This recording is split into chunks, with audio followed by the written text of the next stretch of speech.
TV tubazana ikiganiro gishasha arico Hit News, aho turamumviriza amakuru atandukanye y'abaririmbyi b'abarundi aho baba bari hose kwisi. Muri Hit News muzaramumva amakuru y'abaririmbyi aho bari hose kwisi, ndasubiyemo aho bari hose kwisi. Ni ikiganiro muzaramushikirizwa buri gihe na John nyene Rimave arakaza, ndi kumwe na Landry SB kuri kamera. Tugaruke hano mu gihugu cacu, nkuko dusanzwe tumenye ko hari n'abaririmbyi batari bake tuze kuri Double J, aho tuguma tubona Double J aguma abandanya amenyekana aduga ku rwego ruri hejuru cyane, na cyane mu gukora amakoraba ama featuring n'abandi baririmbyi batandukanye. Haruka gukora indirimbo na B-Face,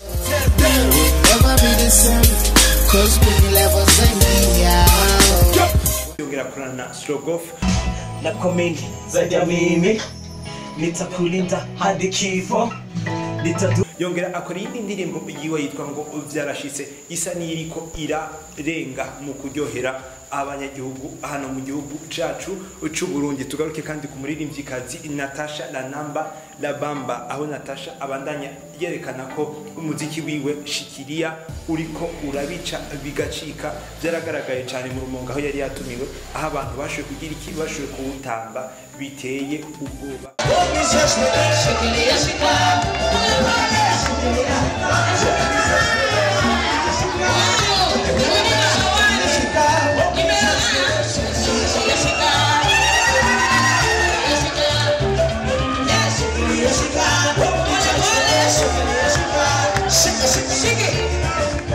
Birenze urugero. Natasha kandi akavuga ko kuva avuye mu gihugu cy'Ubutaliyano atadosubira kwimesha kundi kuntu atari kujya kuntu nyene asanzwe yimesha muri kino gihe.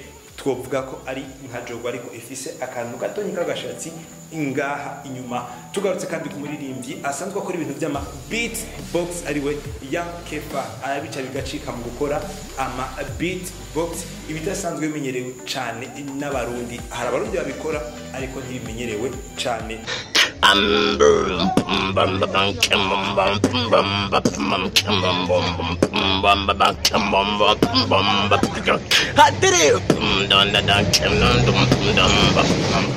Hit News turabandanya n'amakuru ya Sadbi. Nyuma ya Sadbi avugiye ko afise cancer mu mutwe, yahavuye avuga ko atari ibyo, ko yabonye umurundi agwaye cancer mu mutwe, yumva biramubabaje, yumva yobyishirako, yumva ko agiye gukuramwo n'indirimbo muri ibyo bintu yashoboye kuvuga ko agwaye cancer mu mutwe. Tugarutse aho Fizo mu Bufaransa iyari araha impanuro abaririmbyi nka Sadbi.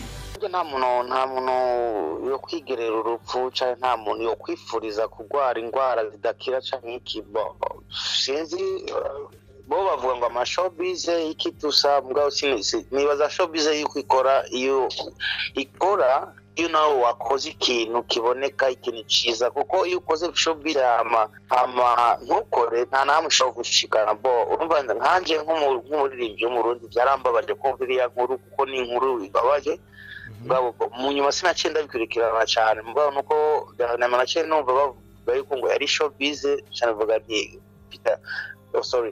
vuga nti gute umuntu ushobora kwisabira kurwara indwara idashobora gukira. Cyambabaje nuko nacyo numva bandukira na message voice mawe ariko kubabaza mama wawe yakubyaye ukamubabaza, ukabesha na mama wawe, sizi ko ari kubesha cyangwa sizi ko babitangwa na mashowbiz. Mbwa je ikintu anura n'undi muntu kora showbiz peut-être wakubise umuntu ari ubeshi cyangwa ngo wabye muri boîte urasoba urahagarara kuri podium urasoba ntumbaza, ariko apana kwigerera n'ibintu aziriya ndwara. Urazi ko ari indwara zitakira, urazi ko umuntu wese yumvise ko umukana akagwaye cyangwa kwara umutima uhagarara nk'umubyeyi w'ukuntu byamubatwa. Nibaza nuko nibiba aho naho Fizo asanzwe afise ibiteramo muri Dallas na Houston.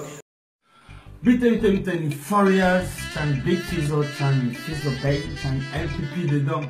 Anyway, kwa kubwira yuko le 19 November nzoba ndi Dallas. Next week nzoba ndi Houston. So abantu wa Dallas, abantu wa Houston, get ready. And don't forget to tell your friends, to tell their friends that Fizo Bay is gonna be in the building, and it's gonna be fire, brah!